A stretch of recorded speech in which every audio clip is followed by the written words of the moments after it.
They buried me alive to steal my home, but I came back with the keys and exposed them to the world. Before the video starts, don't forget to subscribe and activate the bell. I never liked depending on anyone. Maybe it's pride, maybe it's instinct. I grew up this way. I ate when I had food, I sewed what tore, I fixed even cracked pots with wire. After João passed away, the house became too big. That's what they say. But to me, it was just the right size. The size of my story. I had my corner for coffee, my bookshelf, the garden where I planted the jabuticaba tree on the day our daughter was born. The kitchen faucet had been dripping for years, but I knew its rhythm. It was like a clock that kept me company during the nights when sleep disappeared. No one understands this. No one wants to understand. That Tuesday, I woke up early as always. It was still dark when I put the water on the stove and went to open the front window. The morning air felt different that day, heavy. The birds hadn't sung yet. I sat on the porch with my enamel mug and the newspaper rolled under my arm. When I went to take the first sip, I heard the gate creak open. My eldest son, Roberto, entered without ringing the bell. Behind him, a woman in a white coat and a man in a blazer with a clipboard in his hands. They didn't say good morning. They just entered.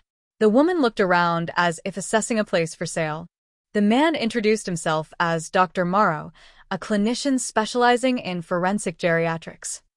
I didn't even understand what that meant at first. Mrs. Benedita, we received a request from your children. We are here to ensure your well-being. My well-being is ensured, I replied, standing up, the mug firm in my hand.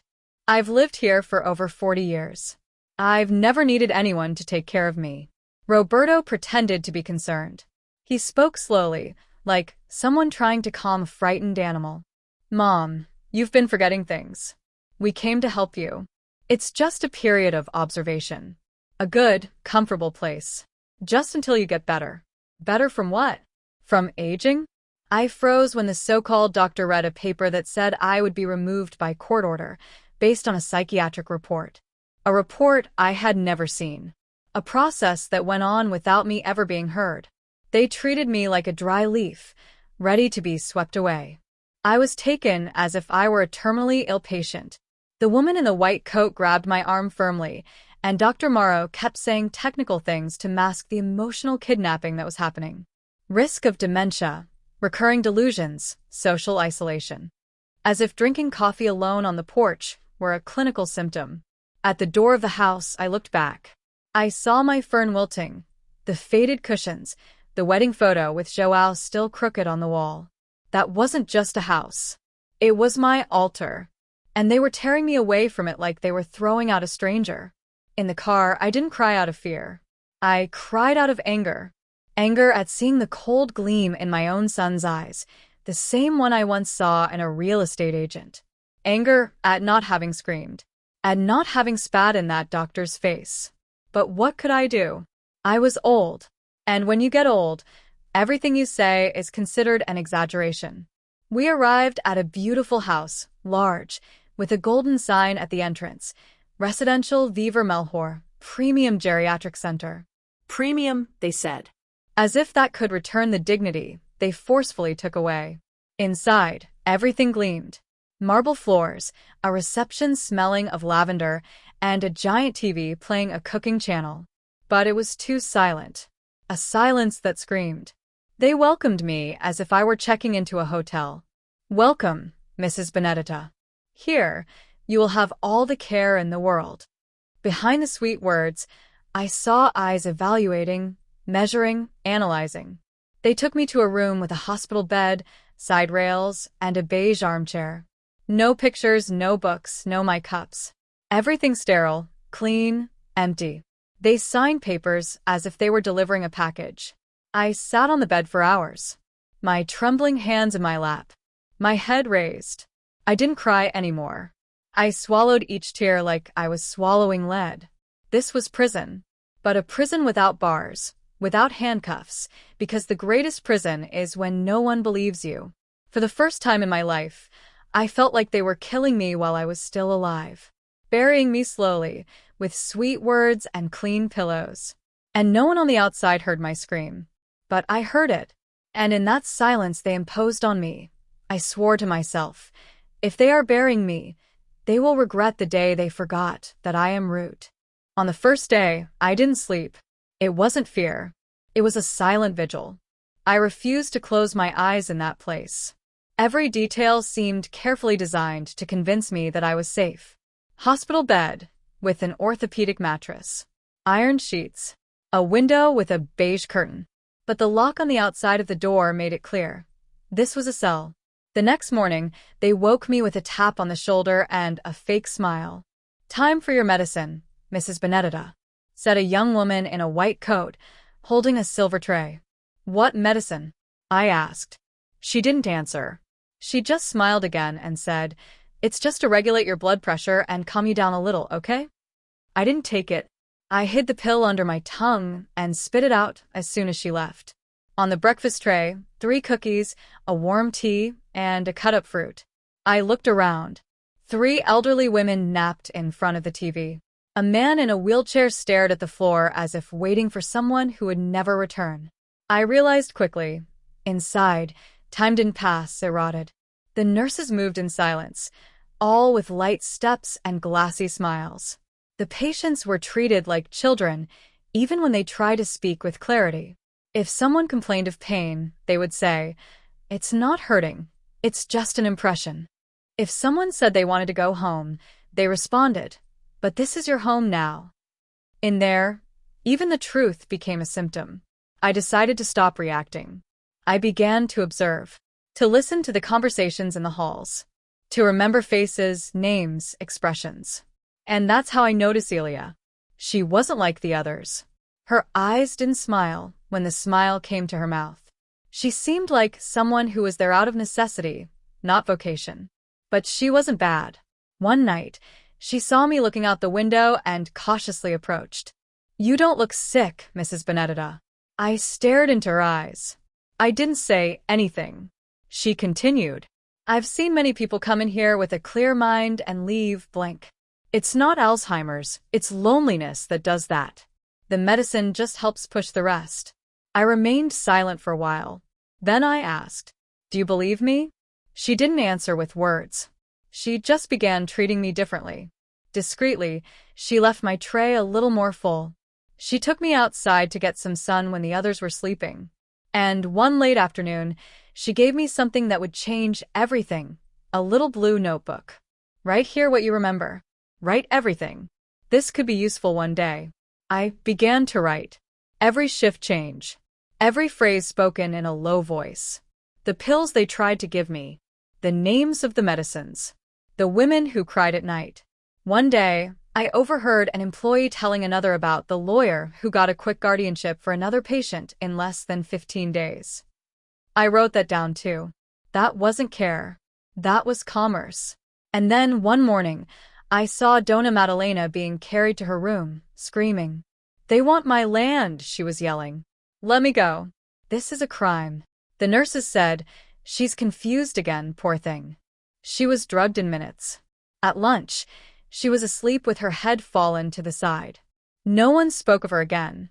That day, I understood. I was just another number in this profitable old age catalog. I started pretending to forget things.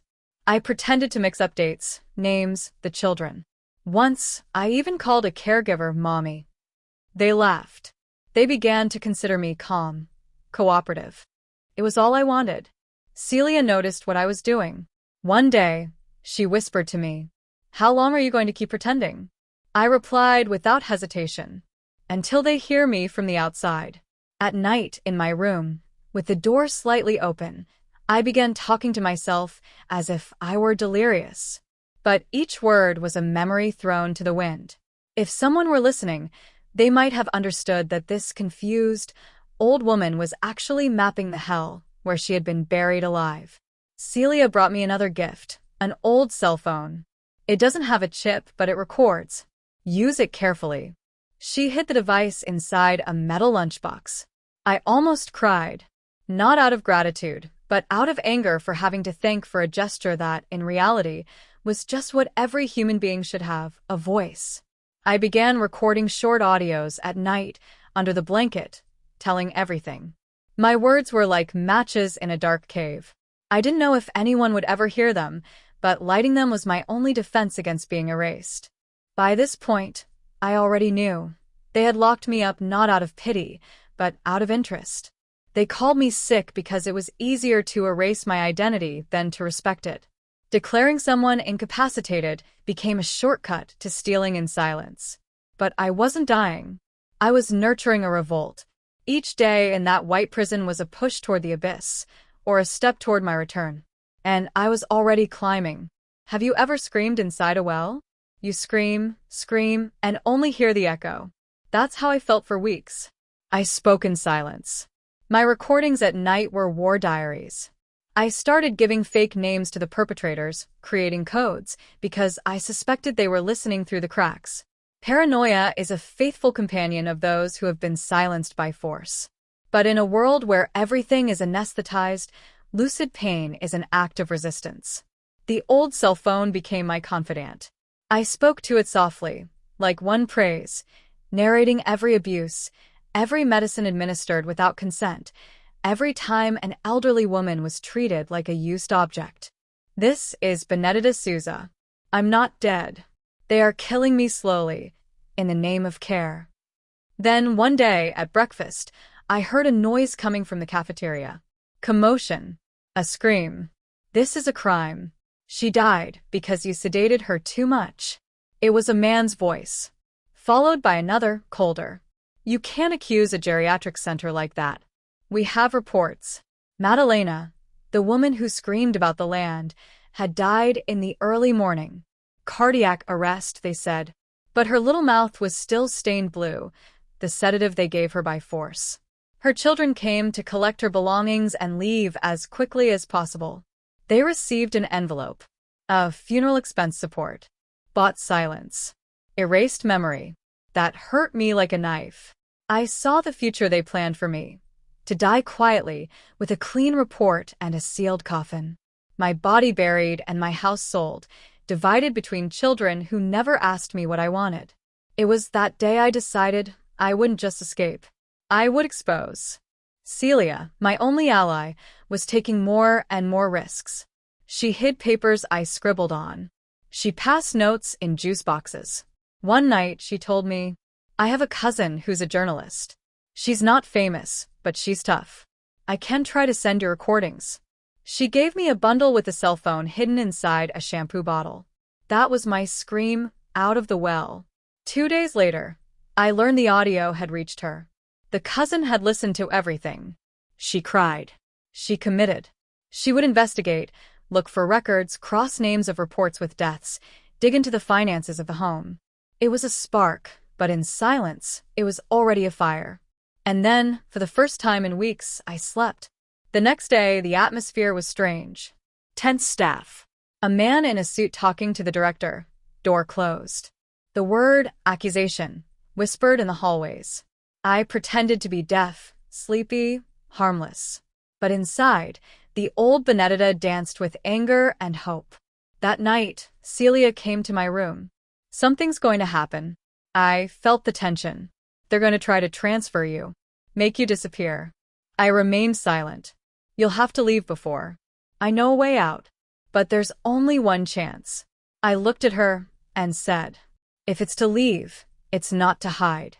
It's to show what they did to me. Celia smiled with her eyes and said, then you'll need more than courage. You'll need witnesses. She organized it. In 3 days, we managed to discreetly talk to other lucid patients like Dona Iracema and SU Paulo. They all had stories. They all were afraid. But little by little they began to speak. We recorded in secret.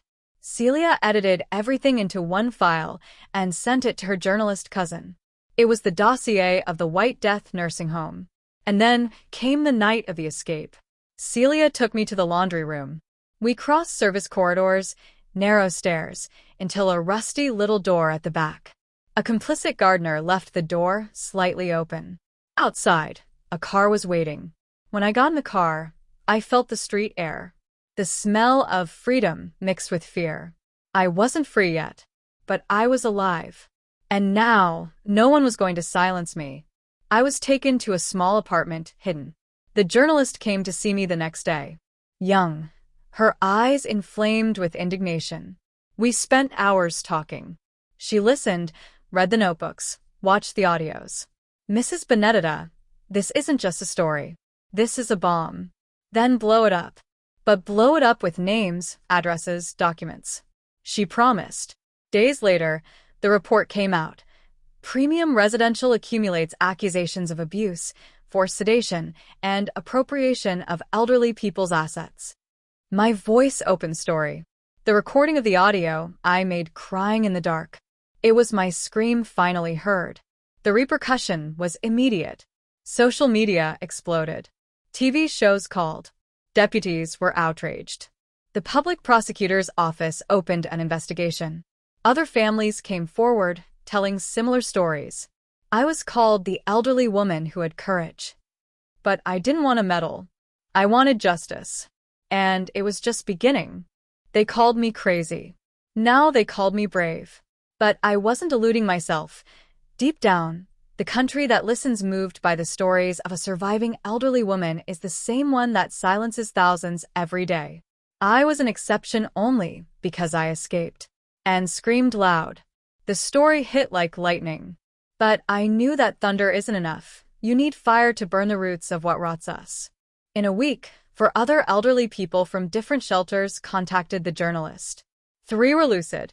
1 had lost his home after an emergency guardianship signed by a complicit judge. Another was isolated, with no access to his bank statement for 2 years. The 4th? He died the day after the report. Official cause: sudden drop in blood pressure. A pattern was beginning to emerge. An entire system of legalized theft hidden behind the discourse of care. What they called geriatric assistance was, in fact, a machine to erase identities in exchange for properties, pensions, and silence. A billion-dollar business. And I, Benedita Souza, became the face they couldn't erase. I was called to testify before the public prosecutor's office. I was received like a war survivor. But I made sure to remind them, I'm not the exception. I'm the portrait. Thousands are where I was. And many don't have a Celia to help them escape. The prosecutor, who heard me, had lowered eyes. Perhaps out of shame. Perhaps out of fear of what he discovered. My recordings, my notebooks, the hidden notes, the photos of bruises on women's arms, all now part of a federal investigation. But not everyone was happy about my return. My children, oh, my children. They called me for a conversation. A cold office, coffee served in porcelain cups. First came the smiles. Mom, it's so good to see you're well. Then, the attempt to control. Maybe you overreacted, you know? These things become a spectacle. Finally, the cynicism. You're getting older, isn't it better to let this go? I looked at them, my voice unwavering. I don't want you to pay for being bad. I want you to pay for thinking I was weak. They fell silent. For the first time, they heard me as a woman, not as an obstacle. Justice began to act. The premium residential facility was shut down.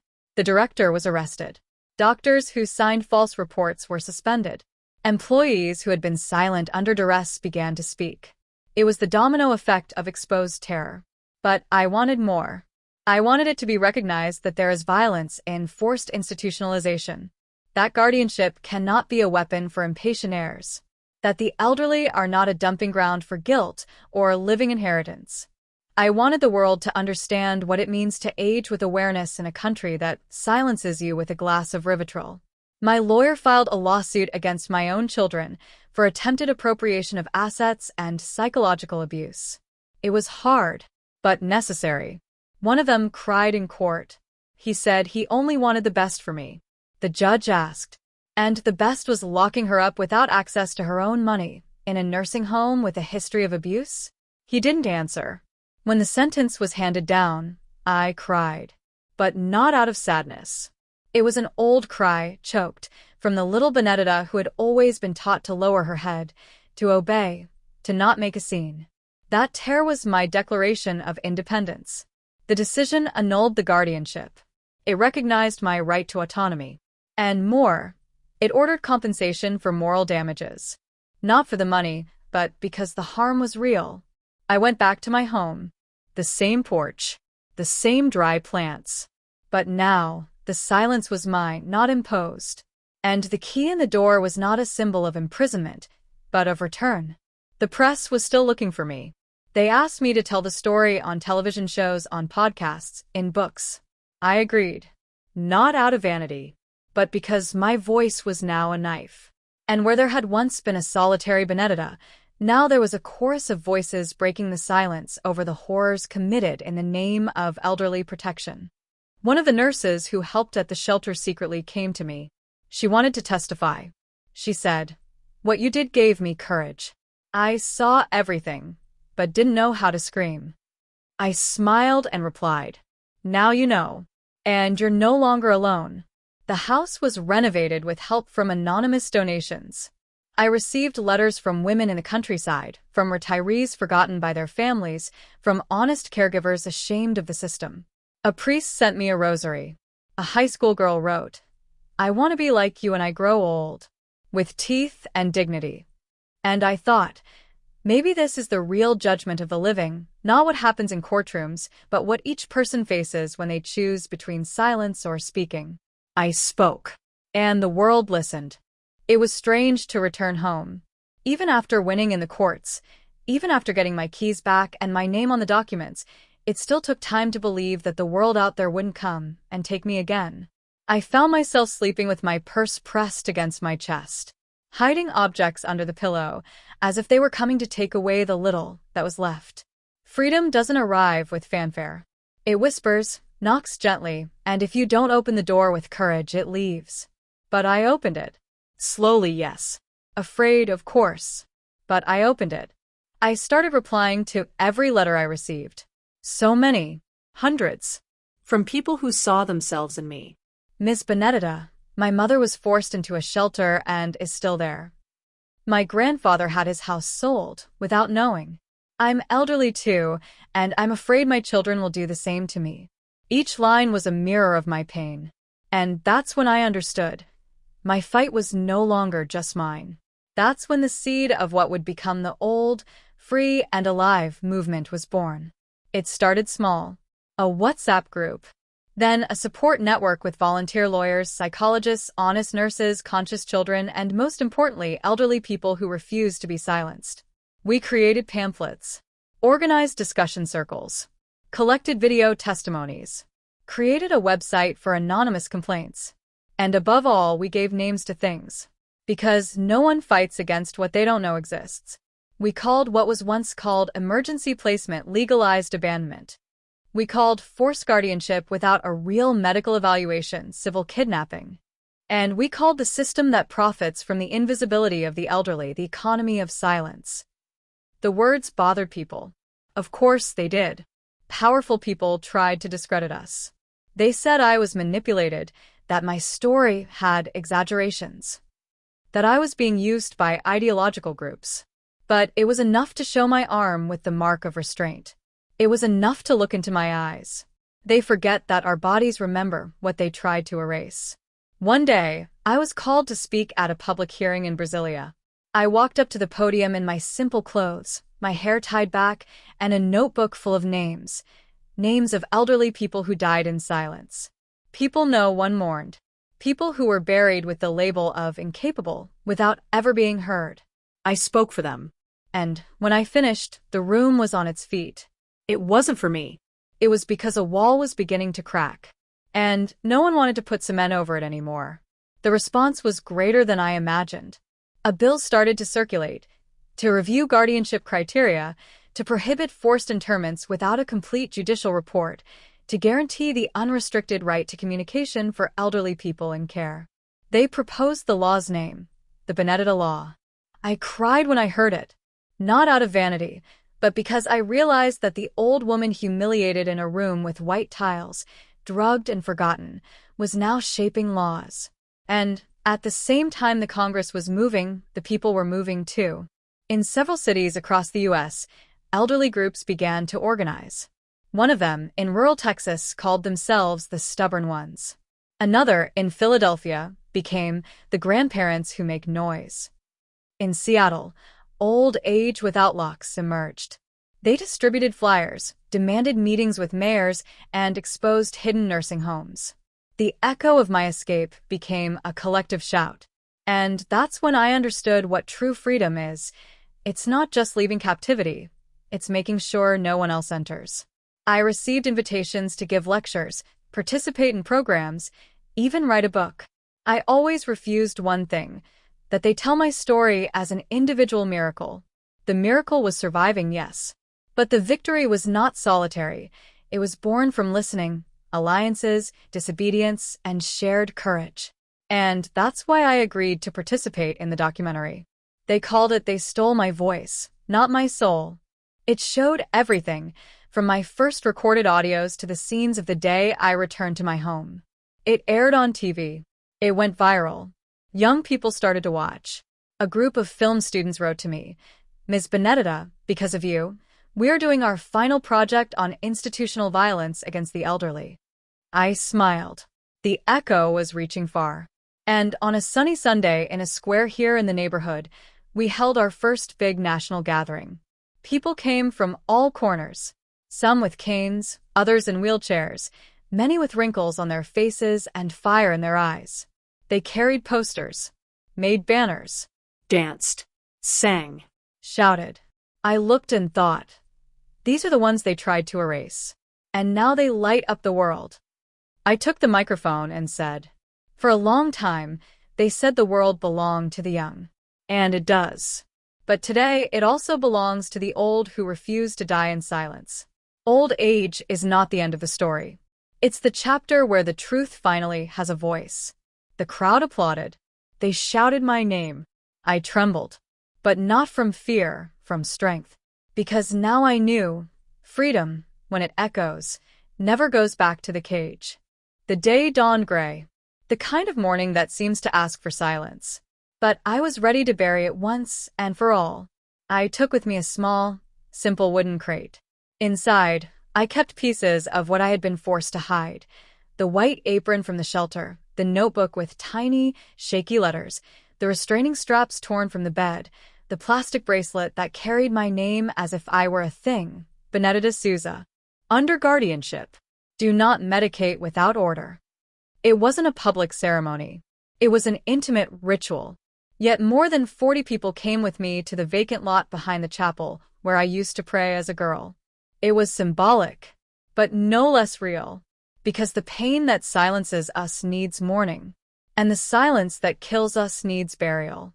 I buried the silence with my bare hands, a shovel, moist earth, and a lump in my throat. People gathered around me. Some cried. Others prayed. But there, at the center of that hole dug with love and anger, I was leaving not just objects. I was leaving everything they made me carry without ever asking for it. Shame. Doubt. The sense of uselessness. Because during those months of captivity, they made me believe that growing old was a mistake. That the world was a place for the agile, the young, the strong. That my presence was a nuisance. That I was a burden. I wasn't. I am a root. And roots are not buried alive. Roots sustain. When I threw the last shovel of dirt on the crate, I raised my face and looked around. I found faces like mine. Wrinkled people, but awake. People who had been treated as invalids, as secondary, as shadows. But now they were standing, alive and whole. And there, in that moment, I realized it was no longer the story of an old woman who came back. It was the rebirth of a generation that refused to leave in silence. After the burial, we all sat in a circle. Hot coffee, cornbread, shared memories. An elderly woman with very white hair took my hands and said, "When my daughter took me to a home, I thought it was the end. Today, for the first time in years, I feel like a beginning." I was moved, because that's what I felt too. A new beginning. Even with the aches in my joints, with the internal scars, with my memory sometimes failing, still I was a beginning. In the days that followed, I started writing my memoirs. But not like those autobiographies that romanticize overcoming. No. I wrote it as a denunciation, as a scream, as a beacon for those who come after. I named the book, Old, Not Dead. And each chapter ended with an uncomfortable question. The kind that makes you think. The kind that makes a child reflect before deciding their mother's fate. The kind that makes judges look beyond the paperwork. The kind that, if asked earlier, might have spared me. The book became required reading in social work courses. And it ended up in the hands of a Supreme Court justice who quoted a passage of mine in a decision that denied guardianship without a proper multidisciplinary evaluation. My name became case law. But more than justice in books, what moved me was what I saw in the streets. Elderly people with signs. I still breathe, therefore I exist. My old age, my voice. I don't want a home. I want a home with a window. Old ladies with canes protesting in front of public institutions, demanding policy revisions. 80-year-old men giving interviews, saying they didn't want to be buried alive. Grandchildren recording videos with their grandparents, saying, I care, I listen, I respect. It was as if my pain had echoed until it became collective consciousness. And finally, I felt I had done my part. Not as a hero, but as a woman. A woman who was beaten by life, but returned it in words. Who was silenced, but found her scream. Who was buried alive, but came back with the keys. Today, my house is full. Not of people, but of living memories. I receive letters every day. Some come just to have coffee and hear stories. Others ask for advice, blessings, guidance. Sometimes, they ask me if I've forgiven my children. I can't answer with words, but I never excluded them from the book. And I left the last page blank with a dedication. To those who made me fall, but who can still learn how to rise. Forgiveness, to me, is not forgetting. It is transforming pain into a tool. And if one day they want to return, let them come without excuses, but with a willingness to listen. Because now my voice is not just mine. It is from a generation that will no longer be silent. And in this new time, where old age is courage and memory is a weapon, I can finally sit on the porch with my coffee, look at the world outside, and say, I've returned. And I will never return to silence.